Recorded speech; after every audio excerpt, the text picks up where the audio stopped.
Seigneur, ta parole est grande, elle demeure à jamais. Ta parole est infaillible, rien ne peut la supprimer. Bienvenue chers téléspectateurs, nous vous souhaitons la bienvenue ainsi qu'à tous nos téléspectateurs dans le monde entier dans un nouvel épisode de notre émission quotidienne d'études Toute la Bible. Nous présentons dans cette émission une étude complète de tous les livres de la Bible, de la Genèse à l'Apocalypse tous les jours du lundi au vendredi. Nous sommes arrivés dans notre étude au livre du Lévitique. Le Lévitique est le troisième livre des livres de l'Ancien Testament. Dans le dernier épisode, nous avons terminé l'étude de l'Évangile de Matthieu, qui est le premier livre du Nouveau Testament. Dans toute la Bible, nous naviguons entre les livres de l'Ancien Testament et les livres du Nouveau Testament. Nous avons donc terminé l'Évangile de Matthieu et nous sommes retournés au livre de l'Ancien Testament pour étudier Lévitique. Permettez-moi au début de l'épisode d'accueillir notre invité, le frère Youssef Riyad. Bienvenue, frère Merci, Youssef. frère Riyad. Nous accueillons aussi nos invités, soyez les bienvenus.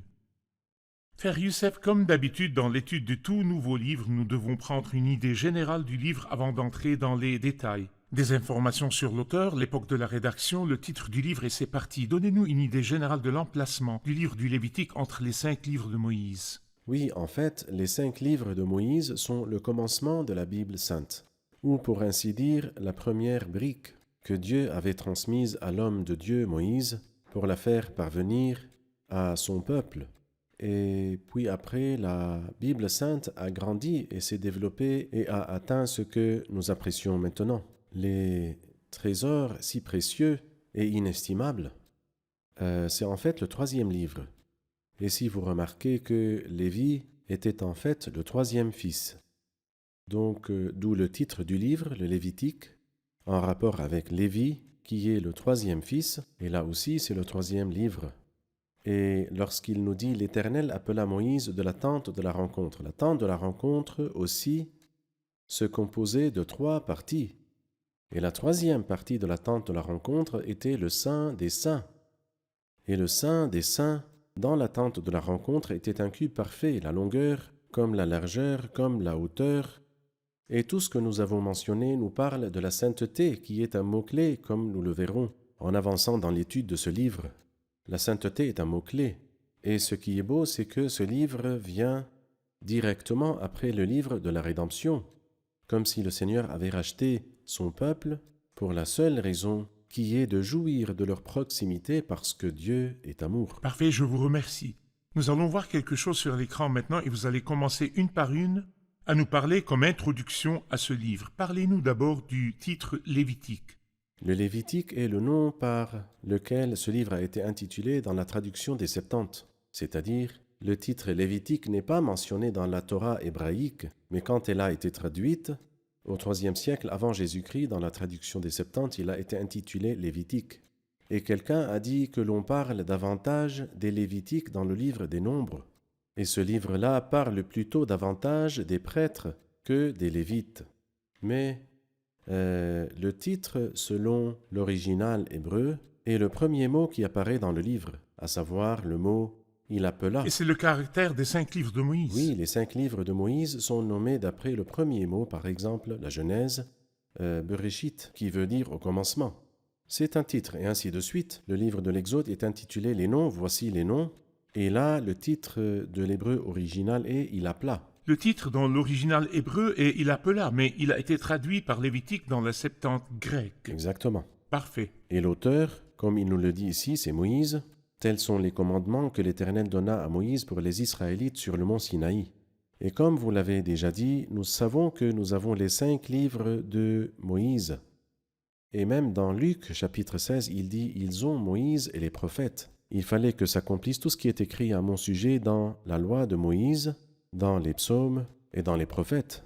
Il y a aussi une preuve très tangible que Moïse est l'auteur de ce livre. Lorsque nous comparons Lévitique 18, 5 avec Romains 10, 5. Dans l'Épître aux Romains, chapitre 10, verset 5, l'apôtre Paul dit Moïse décrit ainsi la justice qui vient de la loi, et l'homme qui mettra ses prescriptions en pratique vivra par elles. Quand nous passons au Lévitique, chapitre 18, verset 5, nous trouvons que celui qui a dit ce mot, l'homme qui les mettra en pratique vivra par elles, et dans le Lévitique. Cela indique que le livre des Lévitiques a été écrit en fait par Moïse. l'homme de Dieu. Bien sûr, en plus de la répétition de ce mot à maintes reprises, l'Éternel dit à Moïse. En Oui. fait, le livre commence par l'Éternel appela Moïse. Oui. Et au cours du livre, l'Éternel dit à Moïse, puis le livre se termine par le verset que vous avez mentionné. Oui, Tels sont les commandements que l'Éternel donna à Moïse pour les Israélites sur le mont Sinaï. Moïse en est l'auteur. l'Éternel dit à Moïse. Cette phrase apparaît 36 fois, et le nom de Moïse dans ce livre apparaît 50 fois. Parfait. Quand était l'époque de la rédaction, frère Youssef? L'époque de la rédaction. Moïse a écrit après leur sortie d'Égypte, et dans le désert du Sinaï, et l'époque approximative est 1440 avant Jésus-Christ. Et les événements ont eu lieu pendant le premier mois, le mois des épis, de la 2e année de l'Exode après la construction de la tente de la rencontre. La tente de la rencontre a été établie et l'Éternel a appelé Moïse de la tente de la rencontre. Et aux alentours de cette époque, Moïse a écrit ce livre si Comme précieux. ça, nous avons appris le titre du livre, nous avons appris qui en est l'auteur et nous avons appris l'époque de la rédaction. Même s'il y a eu jusqu'à maintenant plusieurs tentatives qui disent que Moïse n'est pas l'auteur du Lévitique, ni même des livres que nous appelons les 5 livres de Moïse. Mais nous avons dans le Nouveau Testament des indications que Moïse Ne a prenez écrit. pas tout ce qui se dit trop à cœur. Ils disent même que Dieu n'est pas la source de la Bible.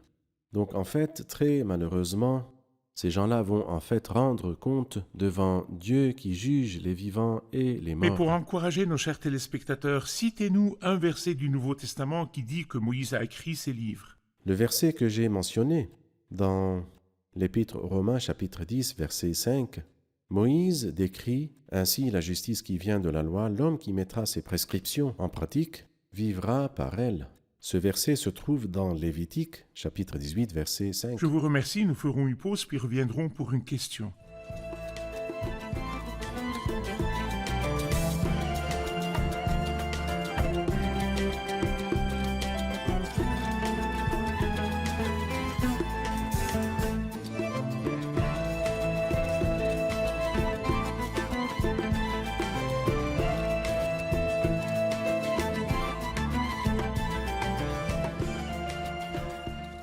Frère Youssef, pouvez-vous nous faire une comparaison entre le livre de l'Exode et le livre de Lévitique? Avec plaisir. Allez-y.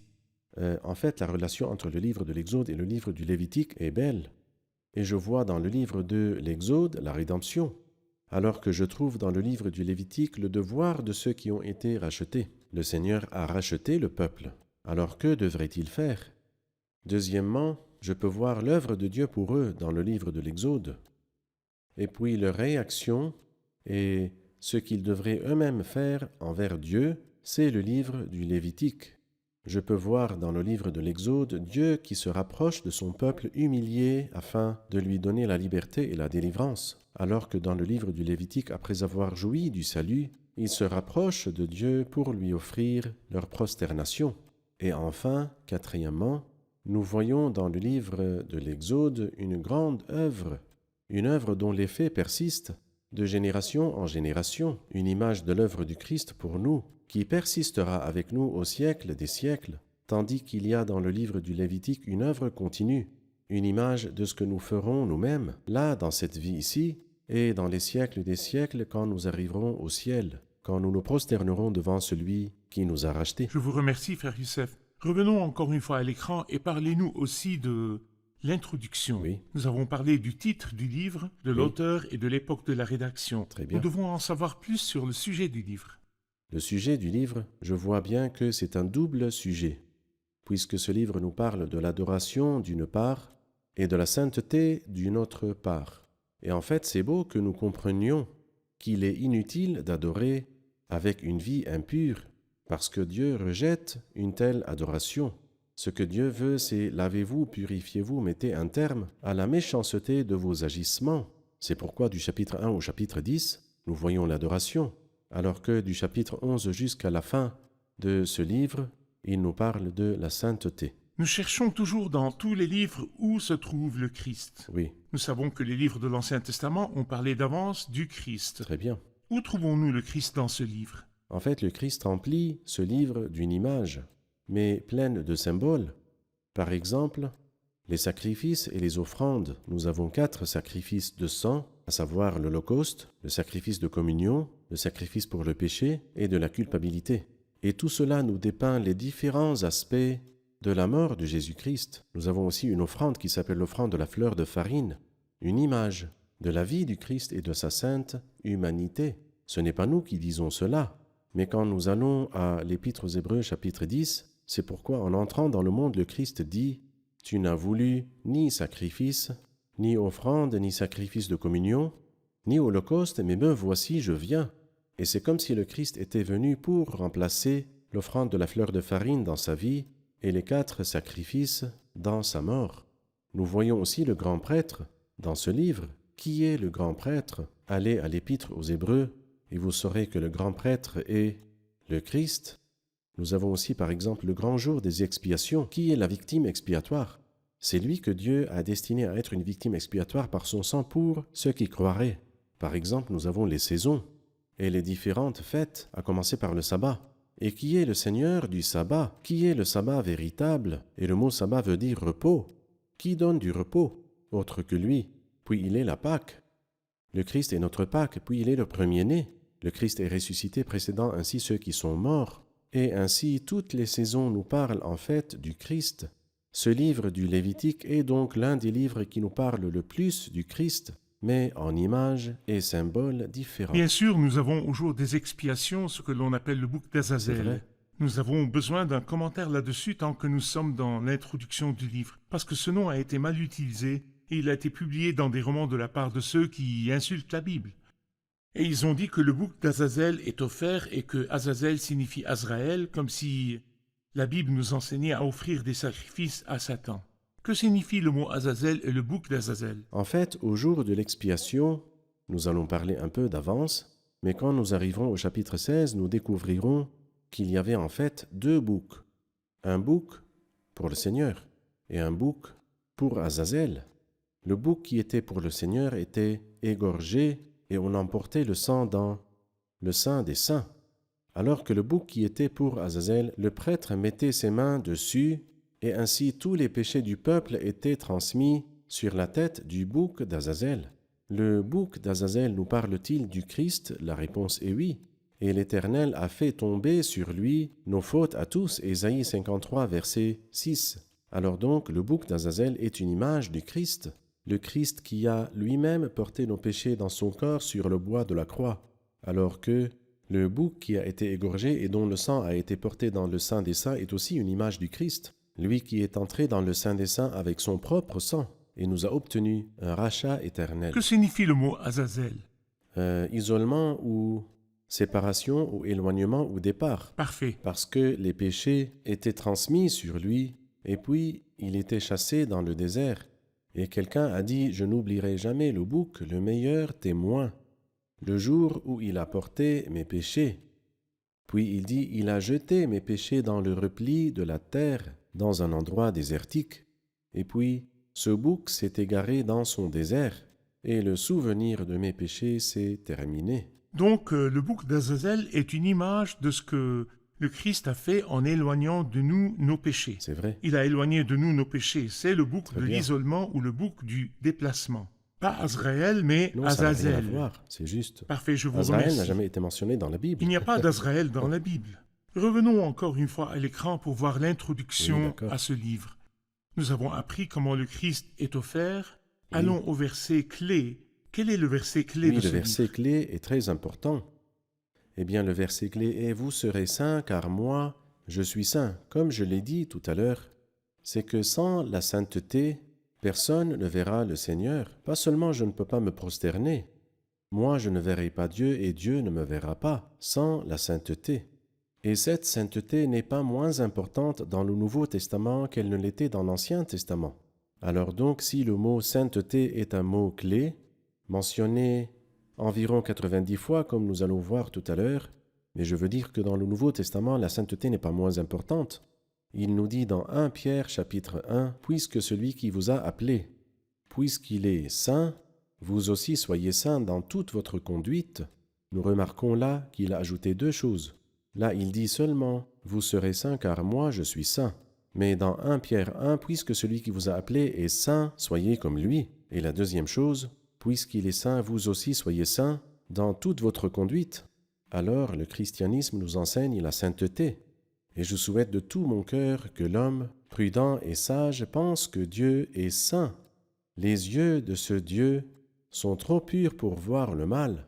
Et je vous dis, ne pensez jamais que vous êtes capable de rencontrer Dieu, sauf sur la base de l'expiation, car les yeux de ce Dieu sont vraiment trop purs pour voir le mal. Que veut dire le mot sainteté, la sainteté? Consiste-t-elle seulement à se laver avec de l'eau? La sainteté consiste-t-elle seulement à ce qu'un homme aille se laver les mains ou se laver les pieds ou même se laver les yeux, etc. L'eau sanctifie-t-elle l'homme? Les offrandes sanctifient-elles l'homme? Que veut dire le mot sainteté? La religion enseigne cela. La religion s'intéresse à l'apparence extérieure. Et c'est pourquoi les pharisiens, par exemple, à l'époque du Christ, étaient extrêmement scandalisés de ceux qui mangeaient sans diverses ablutions avant de manger. Et d'une certaine manière, mes chers, ce qu'il faut, c'est la sainteté du cœur. Bienheureux ceux qui ont le cœur pur. Le cœur ne peut pas être lavé avec de l'eau. Mais moi, je dois prier Dieu. Dans le psaume 51, il dit « Un cœur pur, ô Dieu, crée en moi et renouvelle en moi un esprit bien disposé. » Tellement de gens ont les mains propres et qui portent des vêtements propres, mais leurs cœurs sont plus impurs que l'impureté. C'est pourquoi Dieu n'est pas trompé par l'apparence extérieure, sinon nous serons alors comme ceux dont le Christ a dit dans Matthieu 23 « Vous ressemblez à des tombeaux blanchis. » À l'extérieur, parfait. À l'intérieur, qu'y a-t-il à l'intérieur du tombeau? Des ossements de mort et toutes sortes d'impuretés. Quelqu'un a défini la sainteté comme l'état de la perfection absolue de Dieu lui-même. Et il a défini la gloire comme l'état de la brillance absolue de Dieu lui-même. Comme si la sainteté était Dieu. C'est vrai. C'est-à-dire Dieu n'accepte en sa présence personne de moins saint que lui. Et qui pourrait subsister et lever la main devant Dieu alors qu'il est moins saint que Dieu? C'est pourquoi la route était barrée pour tous. Sauf quand le Christ est devenu notre médiateur. Et sur la croix, il nous a amenés dans la présence même de Dieu et nous sommes devenus des saints. Quelqu'un a fait aussi une comparaison entre la force.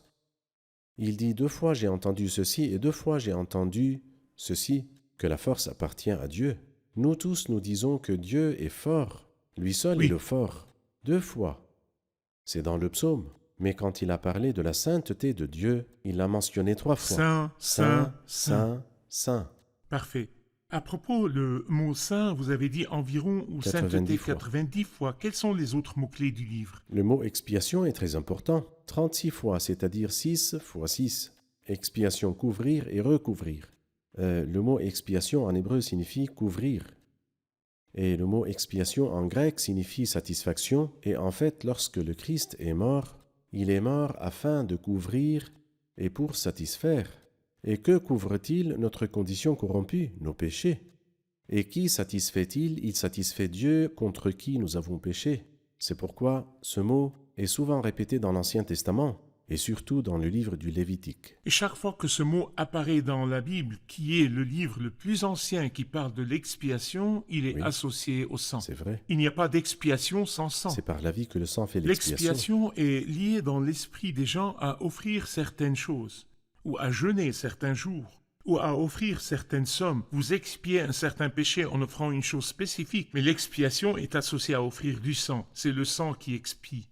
Quelqu'un a dit quelque chose de très beau. Il a dit que la sainteté de Dieu exigeait l'expiation et que l'amour de Dieu l'a offerte. Ce n'est pas moi qui offre l'expiation, c'est Dieu qui a offert le Christ en expiation. Le mot expiation est répété 36 fois. Oui. Les sacrifices environ 300 Oui, fois. 300 fois. Le pur et l'impur 200 fois. C'est vrai. Parfait. Nous ferons une pause puis reviendrons pour une question.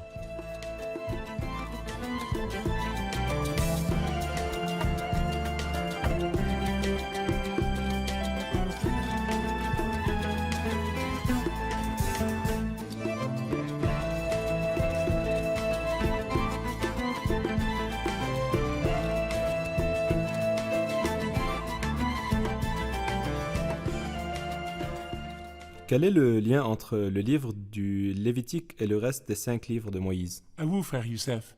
En fait, la grandeur de la Bible sainte se révèle dans de telles questions et dans de telles recherches. Le livre de la Genèse est le livre des commencements, lorsque l'homme a chuté depuis le début du livre de la Genèse.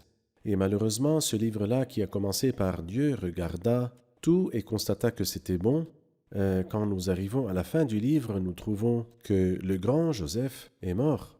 Ils l'ont embaumé et l'ont mis dans un cercueil en Égypte. Et ensuite vient le livre, après l'entrée du péché, après la chute de l'humanité, la chute honteuse, vient le livre de la rédemption. Le peuple est devenu un esclave servile, l'humanité entière est esclave du péché, mais nous remercions Dieu parce qu'il a souverainement intervenu sur la base du sang et de la rédemption et a racheté le peuple. Et ce livre est le livre de l'Exode. Et que devrait faire celui qui est racheté?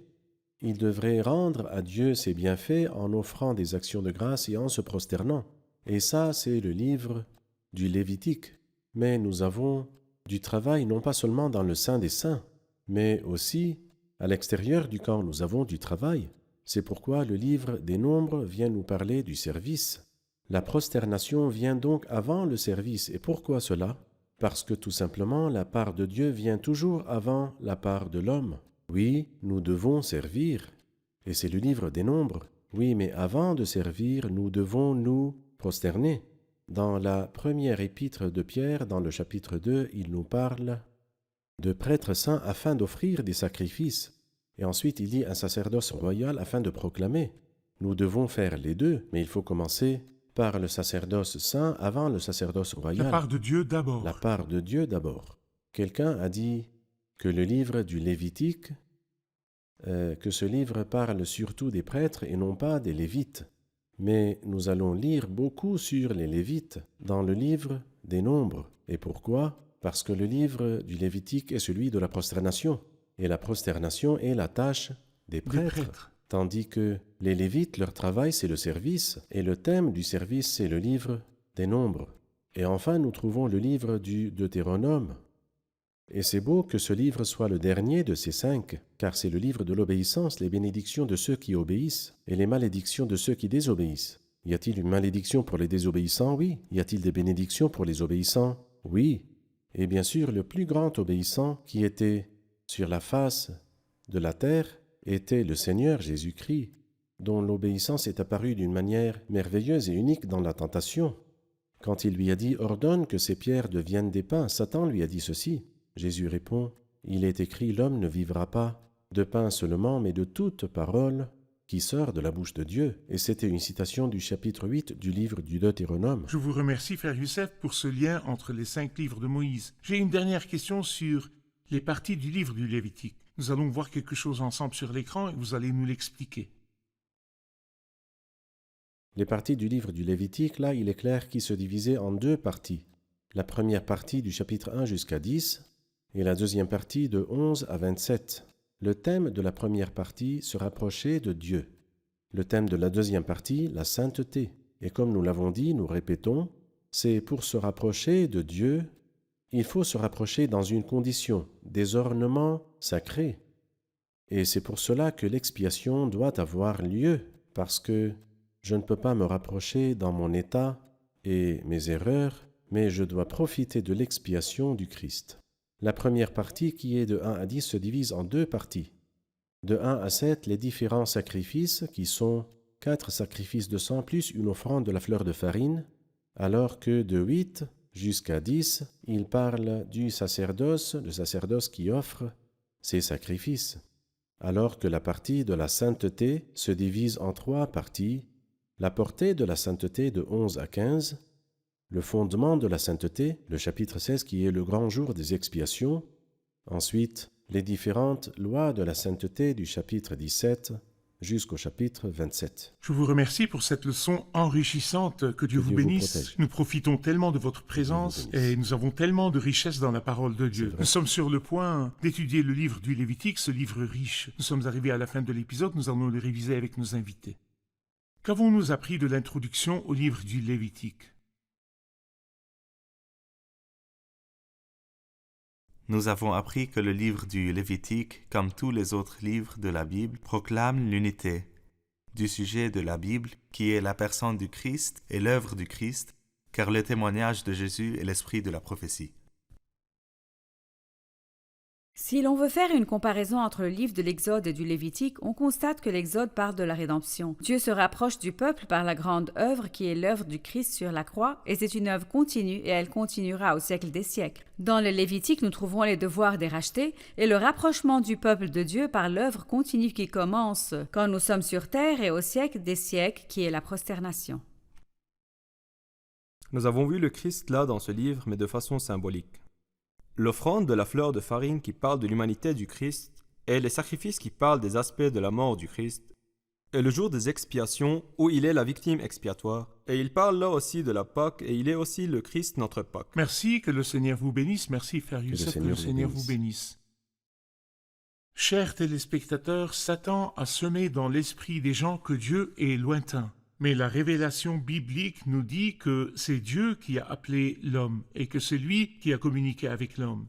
Les premiers mots du livre de la Genèse, Dieu dit, Dieu est un Dieu qui parle. Dieu, dans ces jours qui sont les derniers, nous a parlé par le Fils, il a établi héritier de toutes choses. Même s'il a créé l'homme et que l'homme a chuté, mais il lui a donné la rédemption. Et l'agneau de la Pâque n'était qu'un symbole très simple du Christ, notre Pâque qui a été sacrifié pour nous. Et comme nous l'avons entendu, ceux qui ont été rachetés devraient se rapprocher de Dieu dans l'adoration et la prosternation. C'est pourquoi l'Éternel appela Moïse et lui parla de la tente de la rencontre. C'est Dieu qui a pris l'initiative, et c'est lui qui a préparé le moyen de se rapprocher de lui. Dieu apprécie l'homme en sa présence. Dieu n'est pas lointain comme Satan essaye de vous le faire croire, et se soucie peu de l'homme. Oui, c'est Dieu qui a établi un seul moyen de se rapprocher de lui. Il était le sacrifice dans l'Ancien Testament et le Christ est devenu le grand sacrifice. Il est le seul moyen de se rapprocher de Dieu. Quiconque aimerait se rapprocher de Dieu et se tenir devant lui et prier, les prières ne seront entendues et les prières ne seront acceptées que par le Christ qui est le seul chemin vers Dieu. Jésus a dit « C'est moi qui suis le chemin, la vérité et la vie. On ne vient au Père qu'en passant par moi. » Dieu a le cœur ouvert et il accueille l'homme en sa présence, mais sur la base du sacrifice du Christ et de l'expiation du Christ. Nous nous retrouvons dans le prochain épisode. Que le Seigneur soit avec vous.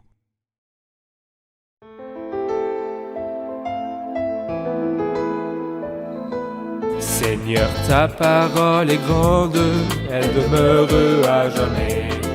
Ta parole est infaillible, rien ne peut la supprimer.